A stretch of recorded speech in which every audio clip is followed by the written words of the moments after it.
Jimbo's Garage. Good afternoon, everyone, and welcome back to Jimbo's Garage. Well, today's video, we got ourselves an aluminum project. We're going to be testing out my aluminum TIG welding skills, which is always fun. What we've got is a couple of angle iron frames and grates for a refrigeration unit. Basically, we're going to be working with some 1" by 2" by 1/8 thick aluminum angle iron. That's going to be the frames, and then we're going to have some a 1/8 thick aluminum flat plate that I'm going to have laser cut out from my local metal supply store that's going to be used for the grates. I do have a set of plans. Let me bring you in so you can take a closer look at what we're doing. Alright, I'd like to take a moment to thank today's sponsor, which is metalsupermarkets.com. They've got over 80 locations across North America, offering up a wide variety of metal types, shapes, sizes, and grades. From steel, aluminum, cold rolled, hot rolled, galvanized alloys, brass, bronze, copper, and a whole lot more. Check them out at metalsupermarkets.com for a location near you. All right, let's get back to today's video. Okay, so I hope that you can see this here. So basically what we have is we've got an angle iron frame, which represents this right here. And the inside dimension is 3 foot 3.5 by 1 foot 6 1/4. The outside is 1 foot 8 1/4 by 3 foot 5.5. These tabs right here represent tabs that are going to be used to be holding the actual vent itself in place. And then this here is the vent. It is going to be some 1/8" thick aluminum, and it'll be laser cut out to this pattern right here. This is the actual grate or vent, whatever you want to call it. This says removable vent panel. And so that is going to be attached to the angle iron frame. So that's kind of what we're doing. Here's a detail of the tabs. I know it's kind of complicated, but I'll show you more about that as we get along with the project. So hopefully that helps you out with what we're doing. Let's get started on today's project. All right, so we're getting started. This is what I'm doing. I'm cutting all my aluminum to length right here. This is the 1" by 2" by 1/8" aluminum. Now these come in 12-foot lengths, and I'm just getting them closer to the sizes that I need. You know, I always have such a hard time getting 45-degree angles on angle iron, going in the right direction. I struggle so much with that. So what I'm doing is, like I said, I'm getting these pieces cut close to the length I need, and then I actually made a couple of templates. There they are right there with the right angle on them. So it's going to be really hard for me to make a mistake. I'll just be able to follow those templates. And I'm just cutting these 45s and cutting everything to length right here. You know, just using the Steel Thunder from Mercer right here. That is the blade that I use on my cutoff saw. And it has no problems getting through here. I've had a lot of success with this blade here. I've got just hundreds of cuts on this thing, and I'm very pleased with the performance with it.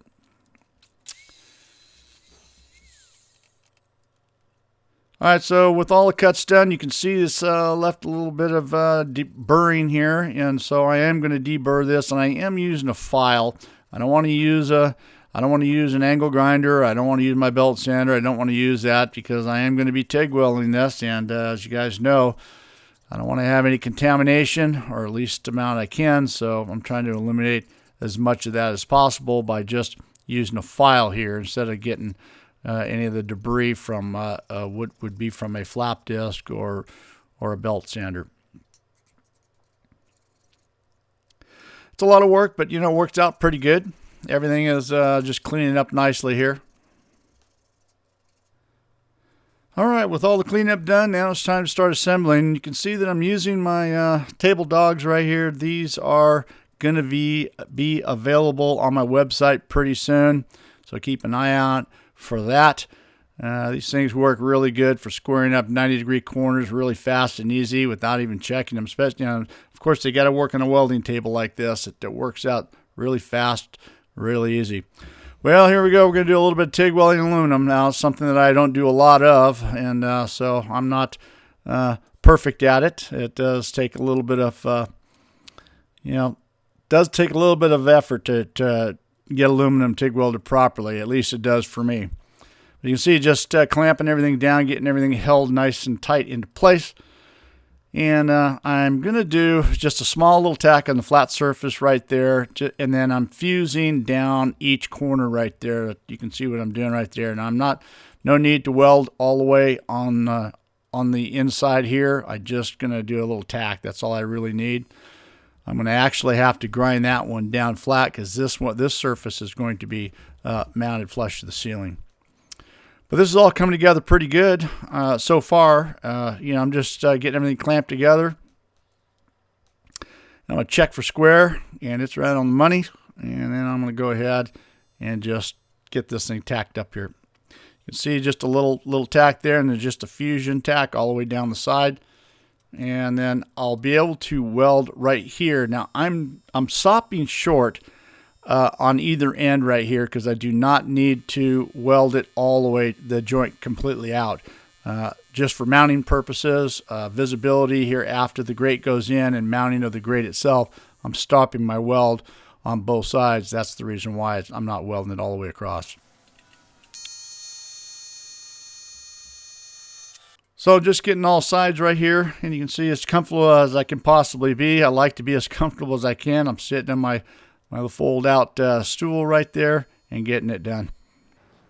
All right, so I got both frames done here, but I don't know if you can see this or not, but there's a lot of surface scratching going on here all along the edge. It's pretty much like this all the way around the frame. I don't know if the camera's able to pick this up or not, but you know, this is going to be painted and it is going to be seen from the outside. So I want to kind of get rid of these scratches if I can.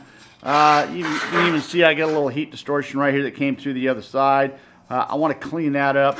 So, yeah, so all these scratches right here, rough. So I'm gonna use a surface preparation disc and get around here and just grind this thing and just kind of buff it out and clean up everything, get it ready for paint.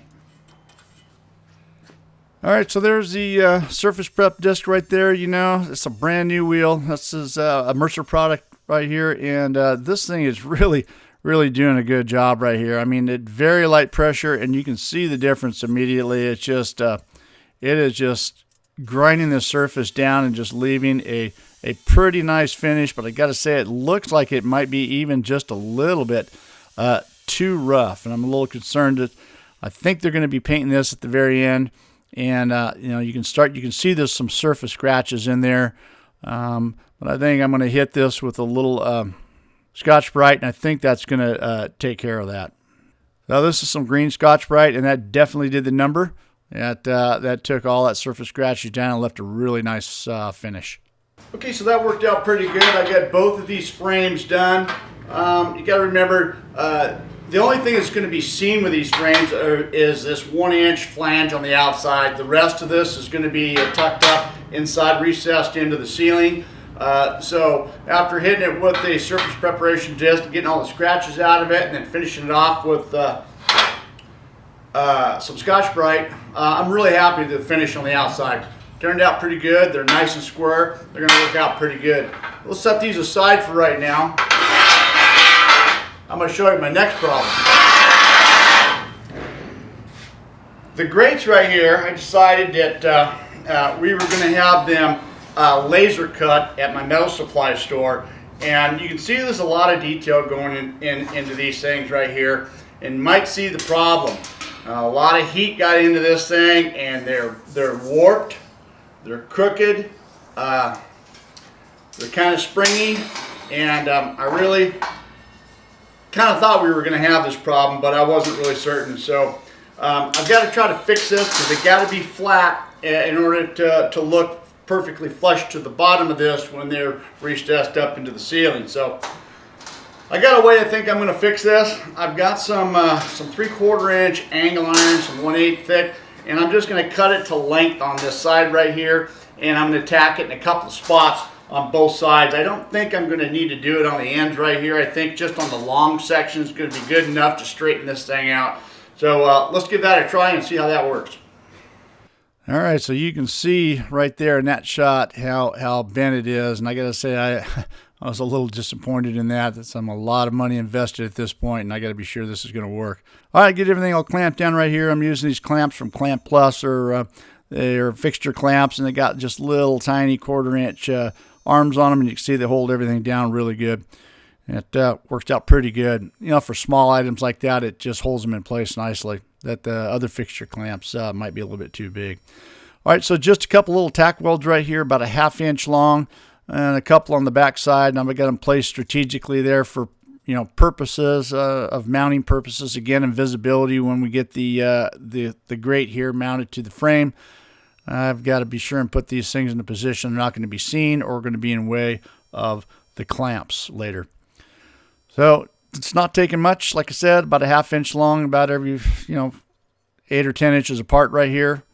And I got to say, that worked out pretty good. That held that thing nice and flat.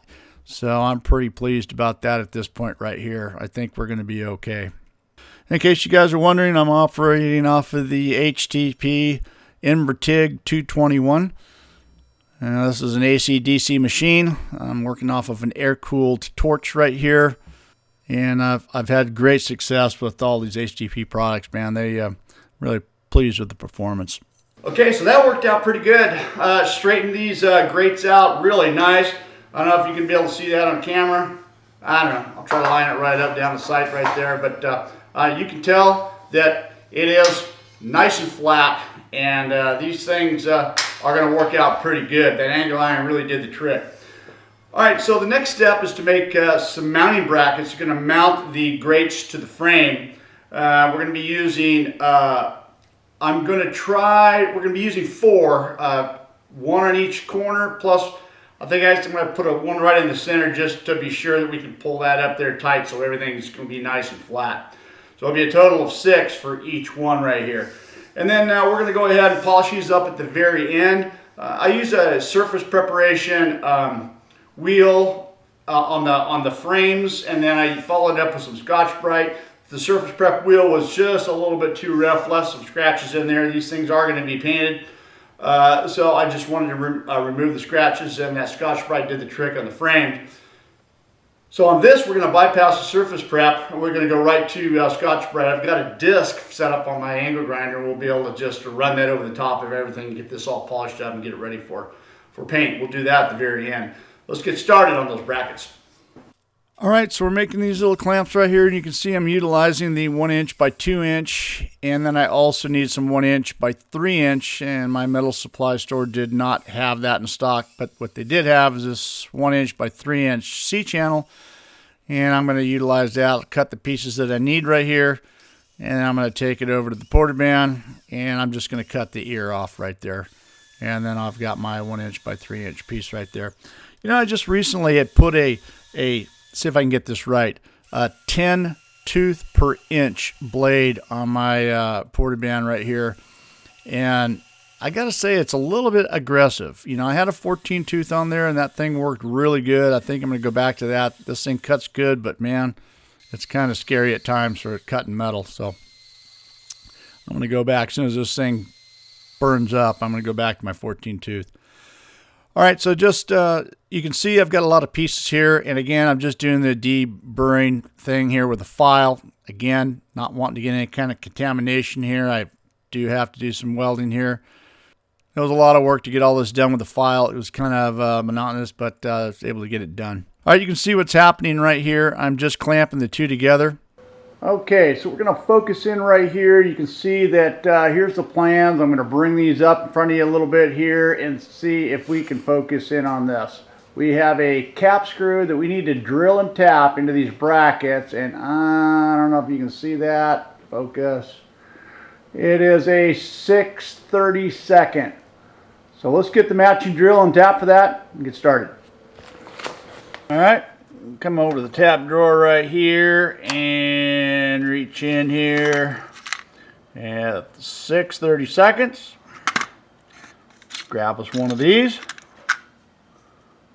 This one looks good.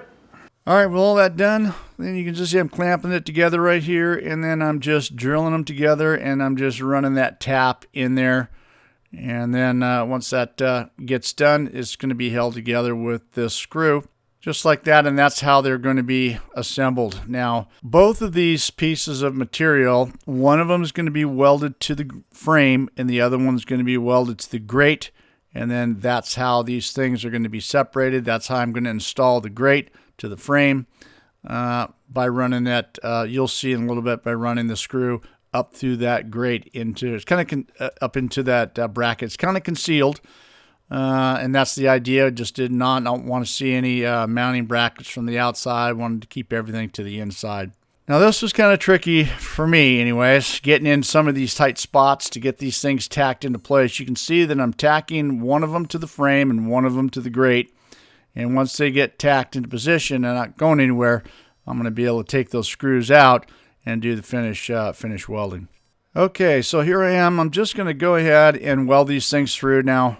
They don't have to be welded on both sides. This is just holding this in, and I'm thinking this one weld right here is going to be just fine. It's not like these grates are going to be coming in and out a whole bunch of times once they get installed. As a matter of fact, they'll probably only be able to take them out just for servicing maybe once every 5 years or so.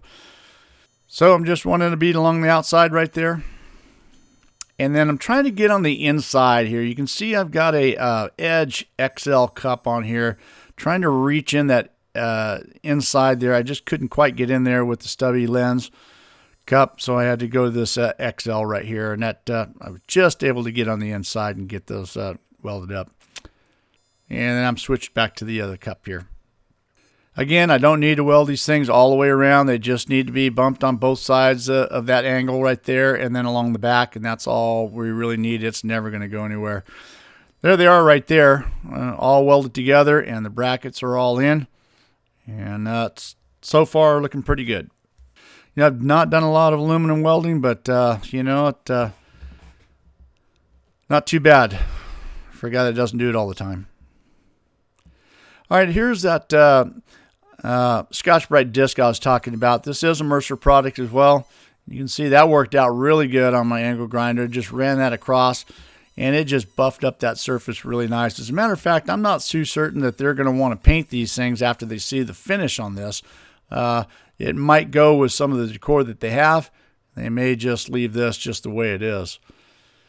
All right, there's the way the grates fit in. I got a little bit of clearance all the way around. About 1/4 of an inch is what we planned. 3/16 to 1/4.